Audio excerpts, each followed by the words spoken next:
할렐루야. 풍요로운 교회를 찾아와 주신 모든 분들을 진심으로 환영하고 축복합니다. 저는 오늘 여러분들과 함께 하나님의 심판과 복음 선포라는 말씀의 제목으로 함께 은혜의 말씀을 나누고자 합니다. 지난 시간의 말씀을 간단하게 정리하면요, 바울 사도는 먼저 세상의 죄악상을 하나님 앞에 고발합니다. 그리고 죄악된 세상에 대한 하나님의 형벌은 즉각적인 형벌도 있겠지만 또 다른 한편으로는 그들을 내버려 두심으로 이미 심판이 그들에게 이루어지고 있다라는 말씀을 하셨습니다.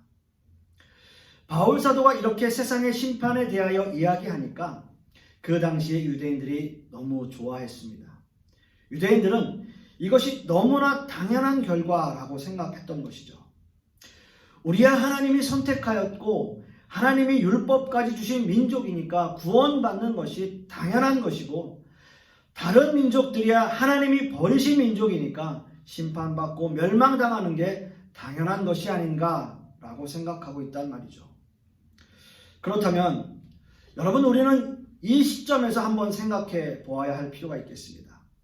판단하고 그들을 정죄하고 그들을 심판을 하는 기준은 과연 무엇일까요?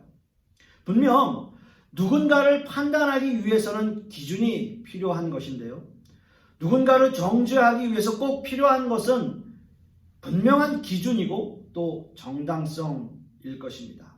과연 이 일이 정당한 일인가? 이 일이 나에게 정당하게 적용되고 있는가? 만약 내가 심판을 받아야 될 존재라면 그 심판이 나에게 정당하게 적용되고 있는가를 먼저 따져봐야 한다라고 하는 거죠. 이스라엘 민족에게 이것이 기준이라면 우리는 이렇게 질문할 수 있어요. 지금 세상 사람들이 생각하는 것은 이스라엘 백성이 하나님 앞에 선택받았고 율법을 가지고 있어서 구원을 받는다고 하는데, 네, 그건 좋습니다. 그럼 왜 우리에게는 그런 기회를 주시지 않습니까? 라고 반문하고 따질 수 있다라는 거죠. 하나님, 이건 불공평합니다. 우리에게 적용되고 있는 기준이 다릅니다. 유대인들에게 적용하는 것과 우리에게 적용되는 것이 다릅니다. 이것은 불공평합니다. 이것은 정당하지 않습니다. 라고 따질 수 있다라는 거죠. 오늘 본문에서 세상은 하나님 앞에 억울함을 호소하는 거예요. 우리에게는 기회를 주시지 않았지 않습니까? 하나님, 우리에게는 기회를 주시지 않았잖아요. 우리를 심판하시려면 똑같은 조건, 똑같은 환경, 똑같은 상황을 주셔야 하는 것 아닙니까? 라고 반문하고 질문할 수 있다라고 하는 거죠. 하지만 이스라엘 민족은 어떻습니까? 무슨 소리냐? 무슨 소리냐? 하나님이 하신 일인데 무슨 토를 다느냐? 우리는 선택받았고 너희는 버림받은 사람들이다. 이런 식으로 말하고 있는 거예요.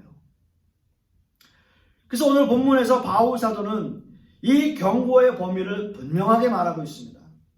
오늘 그 본문 1절에서 그러므로 남을 판단하는 사람아, 누구를 막론하고 네가 핑계하지 못할 것은 남을 판단하는 것으로 네가 너를 정죄함이니 판단하는 네가 같은 일을 행함이니라 라고 분명하게 말씀하고 있습니다.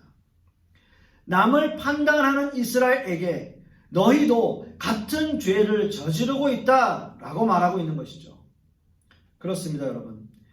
이스라엘 민족이 하나님 앞에 선택받았고 하나님의 율법을 받았다라고 해서 그들이 아주 평안하고 축복된 길을 걸어왔던 것은 아니죠. 그렇습니다, 여러분. 애굽에서 400년이나 종살이를 했었고요. 출애굽 이후에 40년이나 유랑민족으로 광야에서 살았었고요. 또 가나안에 들어와서도 결국 나중에는 아수르에게 또는 바벨론에게 멸망당하는 수모를 겪은 나라였다라고 하는 거죠. 또 메시아이신 예수님을 죽인 이스라엘은 결국 로마에 멸망당하고 세계를 떠돌아다니는 디아스포라 민족이 되어서 독일의 히틀러에게도 600만이나 학살당하는 그런 어려움을 겪은 나라가 바로 이스라엘이에요. 그들이 하나님의 선택을 받은 백성이고 율법을 가지고 있는 백성이라면 그들에게 왜 이런 어려움과 고난과 역경과 시련들을 겪었어야 했냐라는 거죠. 이스라엘 민족이 이런 어려움을 겪는 이유가 뭘까요? 그들에게 왜 이런 어려움이 있을까요? 그들은 하나님의 선택을 받은 백성들이고 하나님께서 그들을 선택해 하셨다면 그들에게 왜 이런 어려움이 있냐라는 거예요. 그렇습니다. 하나님 앞에 선택받은 민족이고 그들의 율법은 받았는지 모르겠지만 그들은 말씀대로 살지 않았어요. 하나님의 말씀대로 순종하며 살지 않았습니다. 구약의 모든 선지자들이 이스라엘 백성에게 선포한 것이 무엇입니까? 하나님의 말씀에 순종하면 너희에게 축복을 줄 것이고 그렇지 않다면 너희에게 저주가 임할 것이다. 아주 간단한 진리예요. 하나님의 말씀에 순종하면 축복을 받을 것이고 하나님의 말씀을 불순종하면 너희에게 저주가 임할 것이다. 이거예요. 이게 법이에요. 아무리 자신들이 선민의식을 가지고 율법을 가진 하나님의 백성이라고 떠들면 뭐하겠습니까? 오히려 율법은 그들의 죄를 더 드러내고 그 죄악들로 말미암아 그들은 심판을 면치 못하는 처지가 되어버린 겁니다. 율법이 오히려 그들에게 독이 됐어요.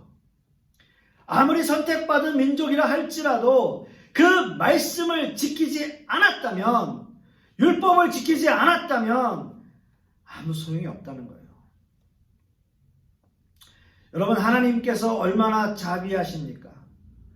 하나님께서 얼마나 오래 참으셨습니까? 그럼에도 불구하고 그 말씀을 지키지 않은 이스라엘 백성은 율법의 유익을 살리지 못한 백성들이 되었어요. 이스라엘 민족뿐만 아니라 어떤 의미에서 보면 지금 이 시대를 살아가는 우리 역시도 마찬가지 모습일 수 있어요. 과연 우리는 하나님의 자녀된 백성으로 하나님의 말씀에 순종하며 살아가고 있는가? 우리에게 한번 질문해 볼 필요가 있다는 거죠.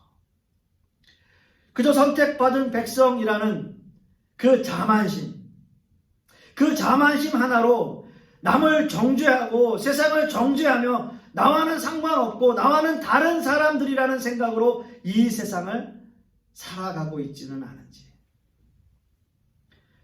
내버려 두시기로 작정하신 세상에서 우리를 하나님의 자녀 삼아주신 이유가 과연 무엇일까? 우리는 다시 한번 생각해 볼 필요가 있겠습니다.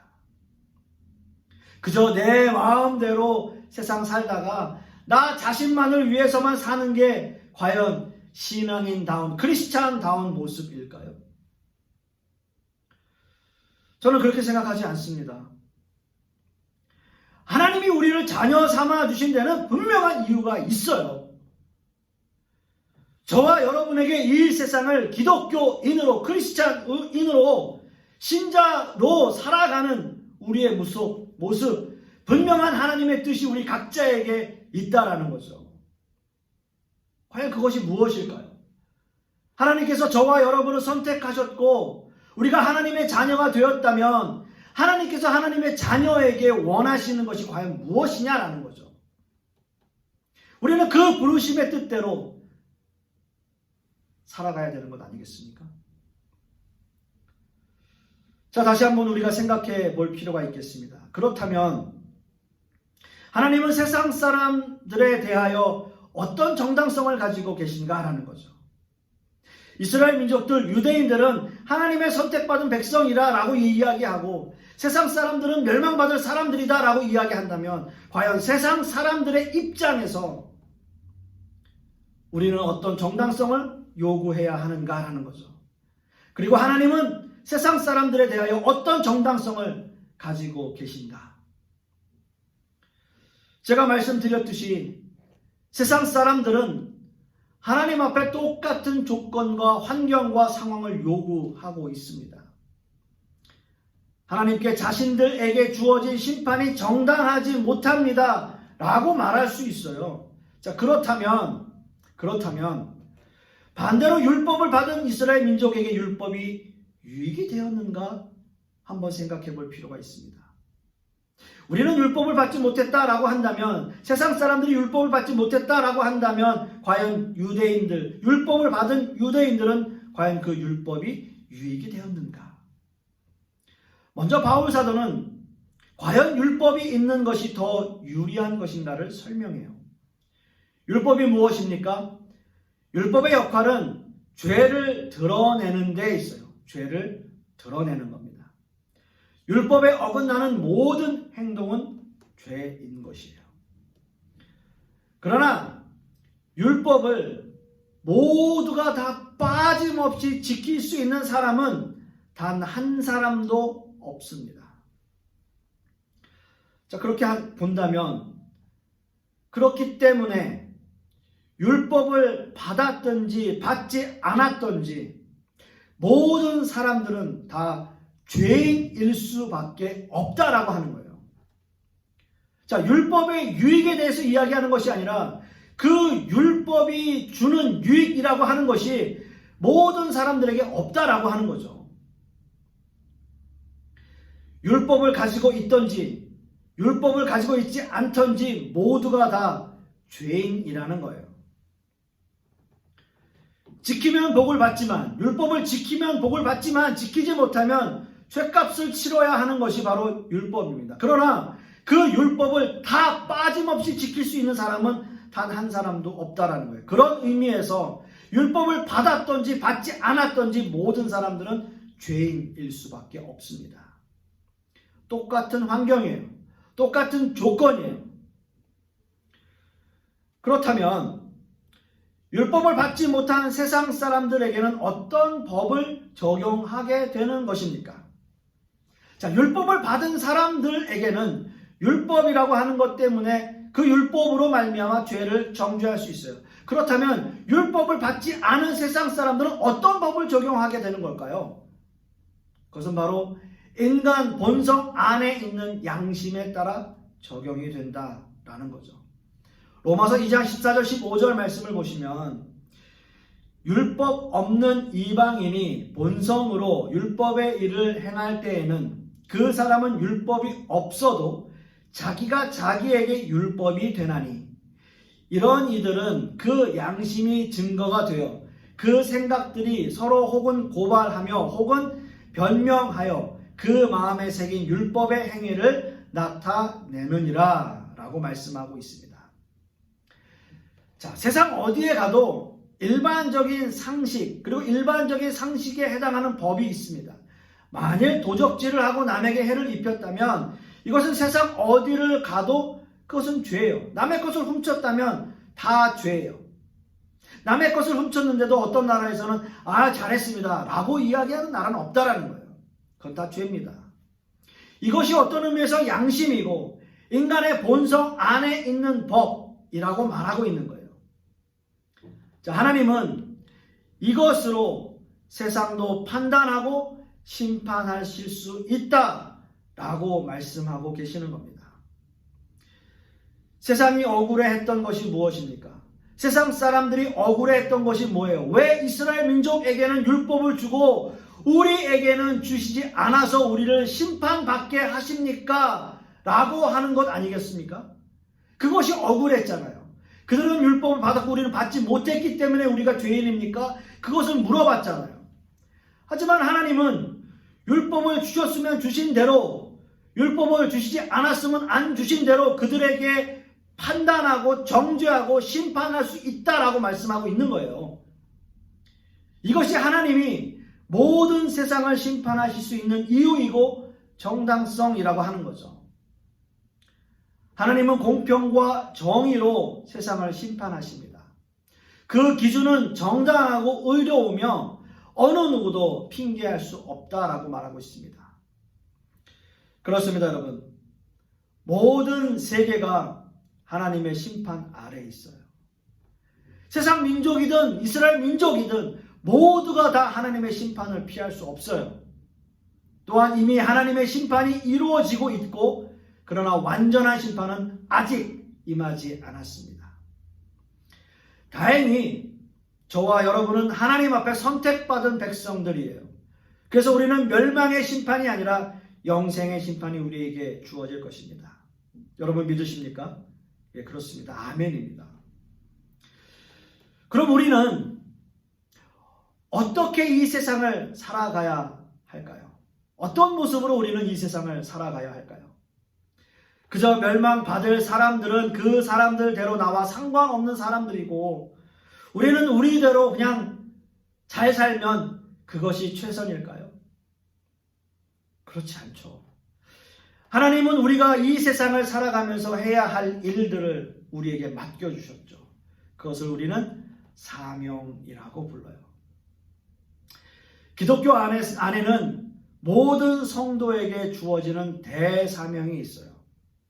마태복음 28장 19절 20절 말씀에 여러분들도 너무나 잘 아시는 말씀이죠. 그러므로 너희는 가서 모든 민족을 제자 삼아 아버지와 아들과 성령의 이름으로 세례를 베풀고 내가 너희에게 분부한 모든 것을 가르쳐 지키게 하라. 볼지어다 내가 세상 끝날까지 너희와 항상 함께 있으리라 하시니라 라고 말씀하고 있습니다.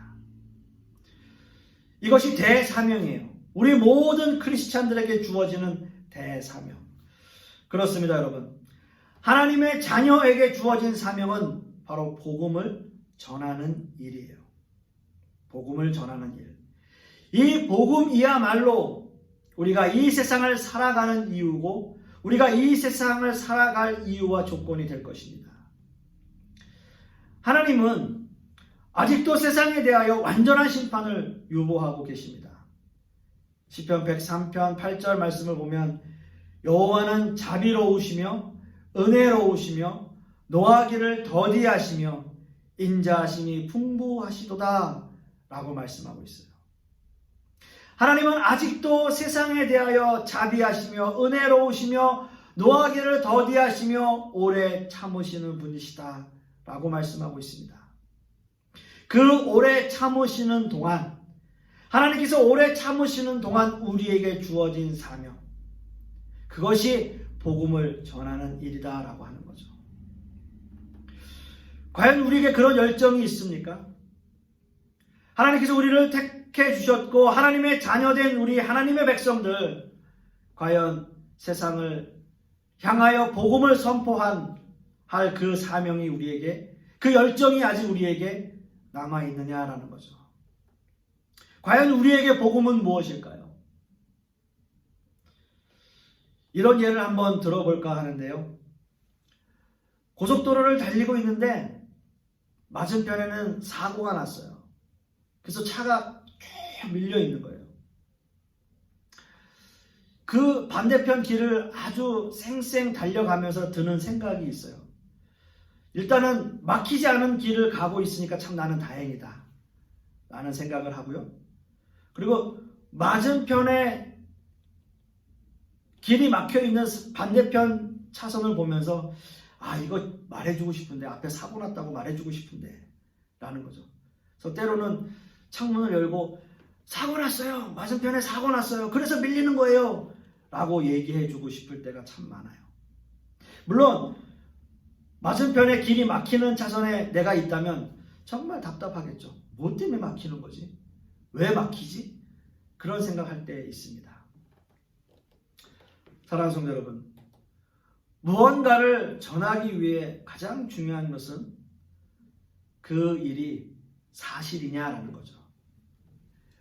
내가 사고 난 것을 보고 그 사실을 알고 있으니까 그 사실을 모르는 사람들에게 알려주고 싶은 마음이 생기는 것. 그래서 그 사실을 전하고 싶은 것. 그게 복음이에요. 복음. 그 사실을 알려주고 싶은 거예요. 그 복음을 알려주고 싶은 거예요. 그냥 그대로 살면 멸망받게 되니까 그 멸망의 길로 가고 있는 사람들에게 빨리 알려줘서 그 길 가지 않게 하고 싶은 거예요. 그게 사명이고요.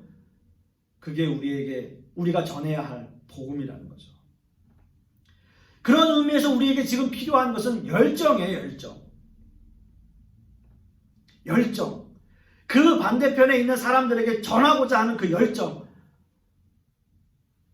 복음을 전하기 위해 뜨거운 마음이 과연 우리 안에 있는가? 참 요즘은 여러 가지로 힘든 상황들이 우리에게 많이 있습니다. 특히 기독교라고 하는 이 종교가 세상 사람들에게 참 부정적인 모습으로 비춰지는 그 모습들을 볼 때 참 마음이 무겁습니다.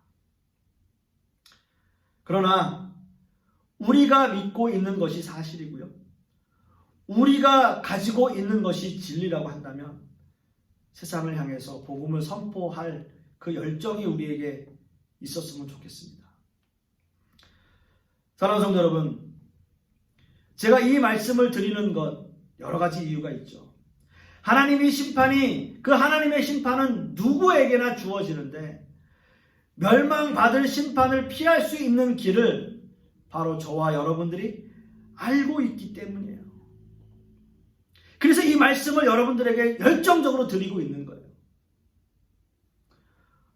우리가 복음을 전해야 할 이유는 분명합니다. 세상 사람들은 멸망의 길로 가고 있기 때문이에요.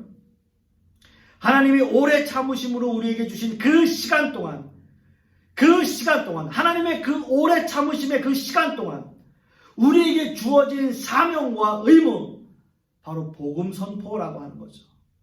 그 복음 선포야말로 우리가 이 세상에 존재하는 이유가 될 거예요.